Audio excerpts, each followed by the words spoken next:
Telangana Gaddar awards లో మన best యాక్టర్గా మా నాగచైతన్య గారికి అవార్డు రావడం మాకు చాలా ఆనందంగా ఉంది. సో మేము ఈ సందర్భంగా సెలబ్రేషన్స్ చేయాలని చెప్పేసి అందరం కలిసి అభిమానులందరూ ఆల్రెడీ మా అభిమానులందరూ ఆంధ్రలో కానీ తెలంగాణలో కానీ అందరూ గ్రాండ్గా సక్సెస్ సెలబ్రేషన్స్ చేశారు. సక్సెస్ అయ్యి అన్ని చోట్ల మాకు చాలా ఆనందంగా ఉంది. ఆయన తండేల్ సినిమాకి అంత ఆయన ఎలా ఉంటారంటే మా బాస్ యువ సామ్రాట్, ఆయన కలర్ కానీ ఆయన స్మార్ట్ ఇది కానీ అసలు ఆ ఎండలో ఆ ట్యానింగ్ అయిపోయి అసలు ఆయన పడిన కష్టానికి మాకు చాలు, మేము అంటే లైక్ అభిమానులను చెప్పుకోలేము. సో ఆయన పడిన కష్టానికి ఫలితం తగ్గింది. అందుకే ఈరోజు మేము ఇలా ఆనందంగా అభిమానులందరం కలిసి హ్యాపీగా సెలబ్రేట్ చేసుకుంటున్నాము.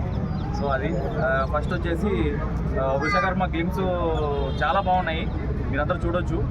అండ్ అది సక్సెస్ అయింది, చాలా బాగుంది, రెస్పాన్స్ బాగుంది, జనాల్లో కూడా చాలా మంచి రెస్పాన్స్ వచ్చింది. దాని తర్వాత తెలంగాణ గద్దర్ అవార్డ్స్లో బెస్ట్ యాక్టర్గా మా బాస్కి రావడం మాకు నిజంగా చాలా గర్వకారణం.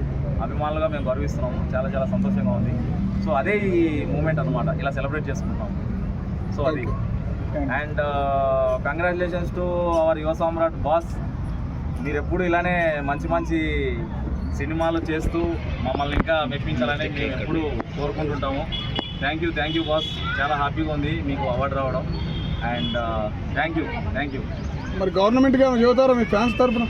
అబ్వియస్లీ మేము థ్యాంక్స్ చెప్పాలి మా తెలంగాణ గవర్నమెంట్కి, చాలా చాలా థ్యాంక్స్ అండి. సో మాకు ఇట్లా బెస్ట్ యాక్టర్ అవార్డు అనౌన్స్ చేసినందుకు చాలా చాలా సంతోషంగా ఉంది. Thank you to Telangana government. Thank you. 2026లో నాగచైతన్య గారికి అదృష్టం కలిసి వస్తుందంటారా? 110% బ్రదర్, 2026లో కలిసి వస్తుంది. సో దుల్లా కొట్టేస్తాం ఈసారి కూడా. విశ్వకర్మ మాకు ఇంకొక రేంజ్లో ఉంటుంది. సో అభిమానులం చాలా చాలా కాన్ఫిడెంట్గా ఉన్నాము. సో నెక్స్ట్ లెవెల్ సినిమా ఇది. అండ్ గ్లిమ్స్కే ఆ రేంజ్లో ఉందంటే నెక్స్ట్ టీజరు, తర్వాత సాంగ్స్ వచ్చినప్పుడు ఏంటి, తర్వాత ట్రైలరు, ఇంకా చాలా ఉన్నాయి. మా యువ సామ్రాట్ ఈసారి పక్కా కొట్టేస్తారు ఈసారి 2026 కంపల్సరీ ఈసారి. సో అది ఓకే.